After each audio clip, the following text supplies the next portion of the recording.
Bonjour, bienvenue sur Delta TV dans votre journal de la culture.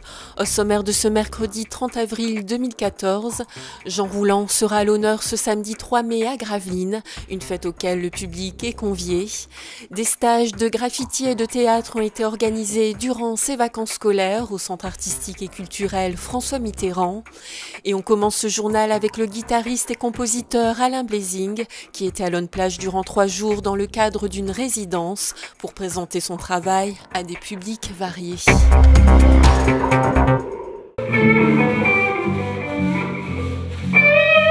Alain Blazing, c'est avant tout une carrière riche et éclectique. À 13 ans, il démarre la guitare. Quelques années plus tard, il s'intéresse au répertoire classique contemporain et passe une maîtrise de musicologie. À 30 ans, il découvre le jazz. Puis en 1987, il rencontre Semen D'ici, avec qui il collabore encore aujourd'hui.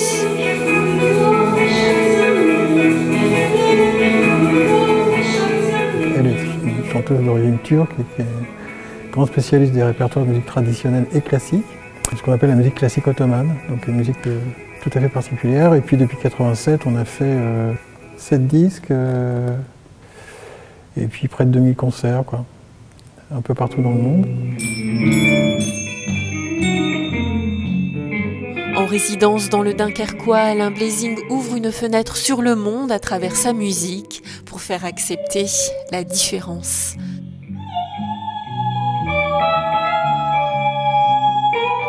Il y a de la musique qui se fait partout sur la planète, et que c'est des musiques souvent tout à fait différentes de ce qu'on a l'habitude d'écouter, ça faut le savoir. Et que je crois qu'il faut être tout le temps curieux par rapport à la musique, c'est un peu comme la cuisine en fait. C'est-à-dire qu'avant de savoir si on aime quelque chose, il faut goûter. Donc moi je leur fais écouter des choses, je leur dis soyez curieux. Alors maintenant en plus on a internet, donc on peut avoir accès à plein de choses très très différentes. Tous les jours on peut découvrir des choses nouvelles. Et en fait l'idée c'est un peu ça.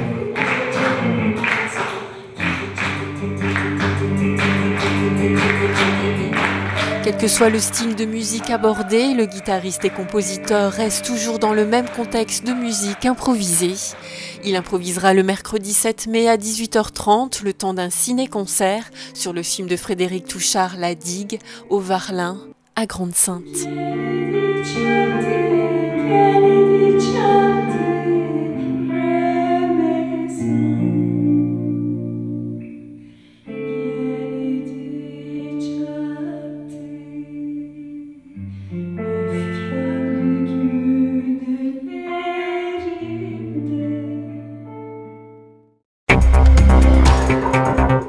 La semaine dernière, le Centre artistique et culturel François Mitterrand a accueilli le Théâtre du Prisme pour un stage d'initiation et théâtre destiné aux 8-12 ans. Vous allez essayer de faire en sorte que l'humour partout de la même manière sur le plateau. Changez de direction quand vous voulez, vous n'accélérez pas, vous ne freinez pas. C'est ça l'humour, oui. C'est bien les activités suivies. On refait un arrêt sur l'image. Bien, lecture. Ralenti. Aborder la scène, le théâtre et le jeu de comédien grâce à des exercices ludiques, un bon moyen de s'initier au théâtre tout en s'amusant. Durant 3 jours, une dizaine de jeunes de 8 à 12 ans ont participé au stage d'initiation au théâtre du Centre artistique et culturel François Mitterrand. L'objectif, c'est de leur faire découvrir ce qu'est vraiment le théâtre et puis par ce biais, parce que c'est un merveilleux outil pédagogique, de leur permettre aussi de se découvrir un petit peu, d'apprendre à gérer leurs émotions, leurs états, d'apprendre à écouter les autres, à jouer, à raconter une histoire ensemble. Et puis on a travaillé sur la prise de conscience du corps et de ce qu'il raconte, et ensuite du travail de l'observation et de l'écoute de l'autre pour qu'on puisse arriver à un jeu où on commence à jouer à deux. Une initiation axée avant tout sur le travail corporel et l'imagination, une façon amusante et conviviale pour ces jeunes d'aborder le théâtre. J'ai appris que pour faire du théâtre, on n'est pas obligé de parler, on peut exprimer avec son corps. Ça apporte de la confiance en soi et c'était super. D'être moins timide, de connaître les autres, ça m'a apporté le besoin de m'exprimer devant les gens et me mettre à l'aise sur la scène. Avec de nombreux exercices ludiques, les jeunes ont appris à se libérer physiquement, à jouer avec les sentiments et les émotions, pour pouvoir aborder en douceur les exercices d'improvisation. Une fois qu'on a compris le sentiment d'Hugo et comment il se tient physiquement, j'essaye de le faire à ma façon. C'est ça, oui, c'est bon. C'est important pour l'épanouissement personnel, la prise de conscience des autres. Du coup, ça leur permet d'avoir vraiment une meilleure conscience de soi et de ce qui nous entoure aussi. Ça leur permet aussi d'exprimer leurs sentiments et de nous proposer un petit peu leurs univers personnels, leur monde intérieur. C'est ça qui est bien aussi, on découvre des individus pendant ce stage. 3 jours qui ont permis à ces jeunes de s'apercevoir que l'expression du corps compte autant que les mots et surtout de prendre goût au théâtre. Toi et tes couleurs, j'en ai marre. Moi, je veux toutes les couleurs avec toi. Et surtout en bleu et en jaune. J'en ai des rouges aussi si vous voulez. Et en rouge si tu veux. Longtemps considéré comme un acte de vandalisme, il est devenu aujourd'hui un art respectable. Le graffiti est un art visuel qui offre beaucoup de visibilité. Une initiation à cet art a été également proposée au Centre artistique et culturel François Mitterrand. Gants, masques et peintures aérosols, c'est l'équipement du graffeur qu'une dizaine d'enfants ont endossé durant 3 jours pour s'initier à cet art de la rue. On dessine, on joue un peu. On va faire la fresque pour mettre dans le centre artistique François Mitterrand. Donc du coup on fait l'alphabet plusieurs fois. En fait on écrit notre prénom, avec chacun on a une couleur, on écrit notre prénom chacun son tour.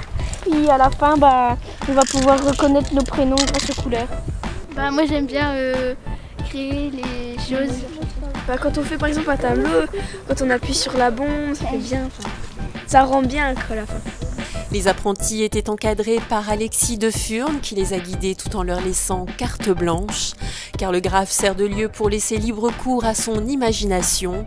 Un art dans lequel Alexis évolue déjà depuis plusieurs années. Moi je pratique ça depuis une dizaine d'années maintenant.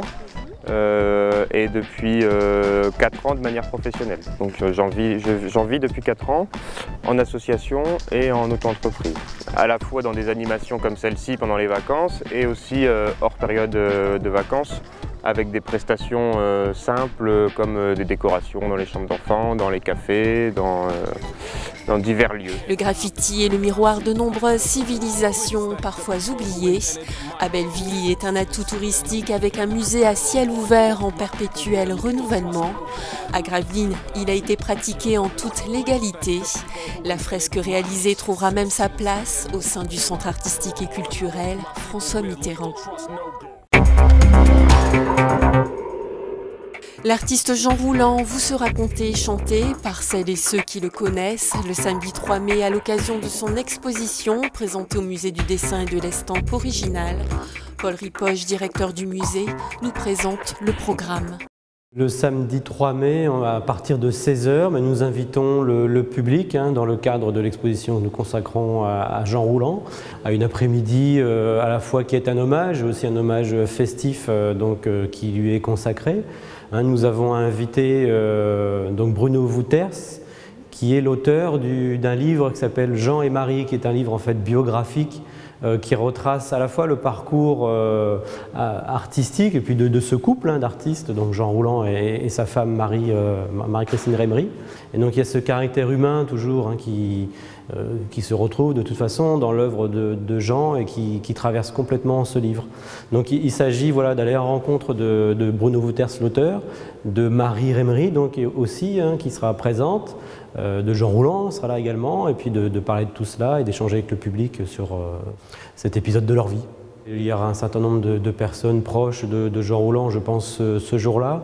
Et puis aussi, il y aura la présence de Jacques Ivard, qui est donc chanteur, compositeur célèbre à Dunkerque, et qui a bien connu tous ces artistes de la génération de Jean Rouland, et notamment les artistes du groupe de Gravelines aussi, bien entendu.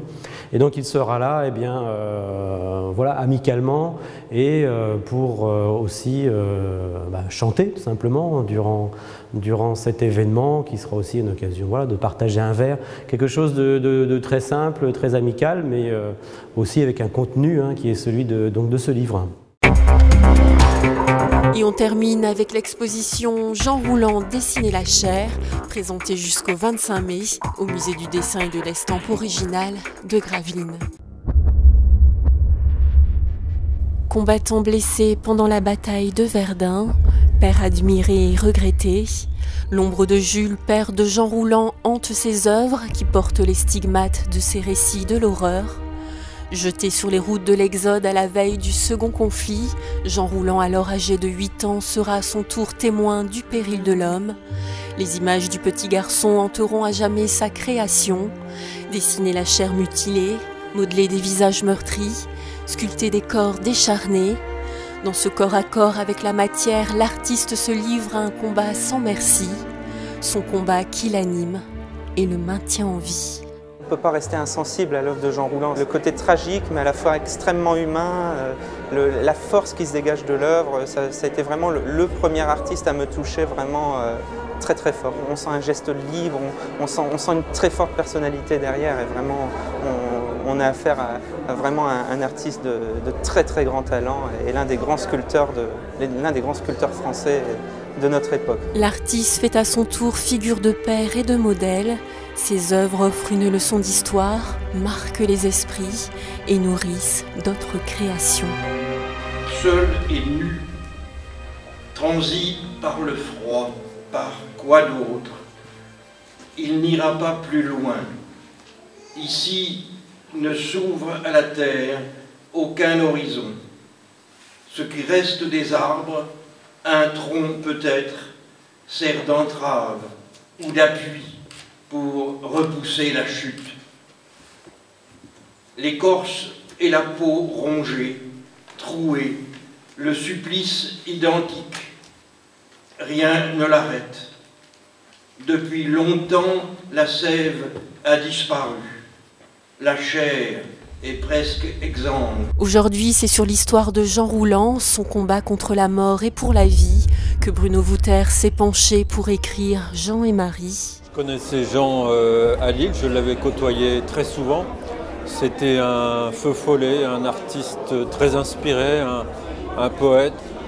Et puis un jour, malheureusement, on m'a dit qu'il était à Zuidcote, et puis c'est là que je l'ai vu. C'était plus le feu follet que j'avais connu, mais quelqu'un qui venait de vivre une épreuve terrible. Il n'est pas le seul à vivre cette épreuve d'un lourd AVC. J'ai pu voir tous les progrès qu'il accomplissait, surtout grâce à sa femme, Marie, qui a été présente toujours, qui n'a jamais baissé les bras, qui a voulu qu'il redevienne, si possible, un artiste, qu'il redevienne autonome, qu'il retrouve sa mémoire. Moi, j'ai trouvé leur aventure tellement exemplaire, tellement forte, que je me suis dit, il faut la faire partager. C'est quand même un signe d'espoir qu'on peut surmonter les épreuves. Et en même temps, c'était une façon de rendre hommage à son travail. Figure de courage, Jean Rouland n'a pas fini de nous hanter, de nous mettre face à notre condition humaine, où rôdent les mystères de la vie et de la mort.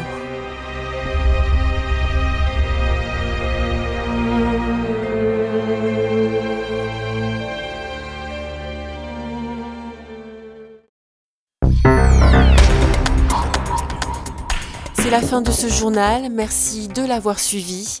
Retrouvez l'information locale dès vendredi. Passez un agréable moment sur Delta TV.